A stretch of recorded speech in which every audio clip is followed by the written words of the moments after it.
ਇਥੀਓਪੀਆ ਦੇ ਵਿੱਚ ਇੱਕ ਵੋਲਕੈਨੋ ਜਿਹੜਾ ਜਵਾਲਾਮੁਖੀ ਆ 12,000 ਸਾਲ ਬਾਅਦ ਫਟਿਆ ਹੈਗਾ ਆ। ਕਹਿੰਦੇ ਵੀ ਉਹ ਏਦਾਂ ਲੱਗਾ ਵੀ ਅਚਨਚੇਤੇ ਕੋਈ ਬੰਬ ਦਾ ਧਮਾਕਾ ਹੋਇਆ ਹੋਵੇ। 1500 ਫੁੱਟ ਯਾਰਡ ਐਲਟੀਟਿਊਡ ਦੇ ਉੱਤੇ ਜਿਹੜਾ ਵੋਲਕੈਨੋ ਆ ਉਹ ਰਾਈਜ਼ ਕੀਤਾ, ਉੱਥੇ ਦੀ ਰਿਫਟ ਵੈਲੀ ਦੇ ਵਿੱਚ ਆ।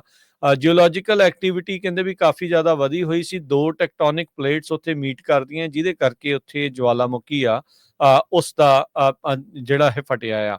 ਇਸ ਦੇ ਜਿਹੜੇ ਧੂਏ ਦੇ ਕਲਾਊਡ ਨੇ, ਐਸ਼ ਕਲਾਊਡਸ ਆ, ਉਹਦੇ ਕਰਕੇ ਯਮਨ, ਓਮਾਨ, ਇੰਡੀਆ ਤੇ ਨਦਰਨ ਪਾਕਿਸਤਾਨ ਦੇ ਵਿੱਚ ਅਸਰ ਪਿਆ ਆ।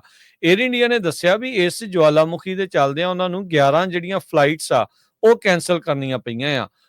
ਅਕਾਸਾ ਏਅਰ ਉਹਨਾਂ ਨੇ ਵੀ ਦੱਸਿਆ ਵੀ ਮਿਡਲ ਈਸਟ ਡੈਸਟੀਨੇਸ਼ਨ ਦੇ ਲਈ ਉਹਨਾਂ ਨੇ ਕਈ ਫਲਾਈਟਸ ਜਿਹੜੀਆਂ ਆ ਉਹ ਹੁਣ ਕੈਂਸਲ ਕੀਤੀਆਂ ਹੈਗੀਆਂ ਆ। ਸੋ ਬਹੁਤ ਸਾਰੇ ਲੋਕ ਟਰੈਵਲ ਕਰਦੇ ਆ ਇਹਨਾਂ ਦਿਨਾਂ ਦੇ ਵਿੱਚ। ਜੇ ਏਅਰ ਇੰਡੀਆ ਦੀਆਂ 11 ਫਲਾਈਟਾਂ ਕੈਂਸਲ ਹੋਈਆਂ, ਹੁਣ ਇਹ ਨਹੀਂ ਪਤਾ ਵੀ ਅਮਰੀਕਾ ਵਾਲੀਆਂ ਹੋਈਆਂ ਜਾਂ ਉੱਥੇ ਅਫਰੀਕਾ ਦੇ ਕੰਟੀਨੈਂਟ ਦੇ ਵਾਲੀਆਂ ਜਿਹੜੀਆਂ ਹੋਈਆਂ ਸੀ। ਸੋ ਹੋ ਸਕਦਾ ਵੀ ਤੁਹਾਡੇ ਟਰੈਵਲ ਪਲਾਨਸ ਦੇ ਵਿੱਚ ਮਾੜਾ ਮੋਟਾ ਵਿਘਨ ਪੈ ਸਕਦਾ ਹੈ, ਕਿਉਂਕਿ ਇਹ ਜਿਹੜੀ ਰਾਖ ਆ ਉਸ ਜਵਾਲਾਮੁਖੀ ਦੀ ਉੱਠੀ ਆ ਤੇ ਉਹ ਹਵਾ ਦੇ ਵਿੱਚੋਂ ਬੈਠਣ ਨੂੰ ਕਈ ਮਹੀਨੇ ਜਿਹੜੇ ਉਹ ਲੱਗ ਜਾਂਦੇ ਹੁੰਦੇ ਆ।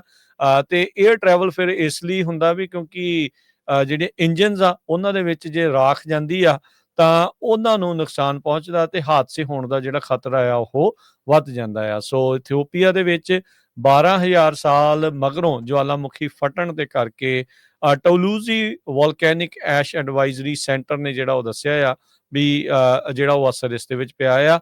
9 ਮੀਲ ਤੱਕ ਜਿਹੜੀ ਐਸ਼ ਆ, ਜਿਹੜੀ ਜਵਾਲਾਮੁਖੀ ਦੀ ਰਾਖ ਆ, ਉਹ ਹਵਾ ਦੇ ਵਿੱਚ ਆ। 9 ਮੀਲ ਉੱਚੀ ਜਿਹੜੀ ਆ ਉਹ ਅਸਮਾਨ ਦੇ ਵਿੱਚ ਇਸ ਟਾਈਮ ਐਸ਼ ਜਿਹੜੀ ਆ ਉਹ ਫੈਲੀ ਹੋਈ ਆ ਤੇ ਹਵਾ ਦੇ ਰੁੱਖ ਦੇ ਚੱਲਦਿਆਂ ਇਹ ਜਿਹੜੀ ਰਾਖ ਆ ਉਹ ਯਮਨ, ਓਮਾਨ, ਇੰਡੀਆ ਤੇ ਪਾਕਿਸਤਾਨ ਦੇ ਇਲਾਕਿਆਂ ਦੇ ਵੱਲ ਨੂੰ ਜਾ ਰਹੀ ਹੈਗੀ।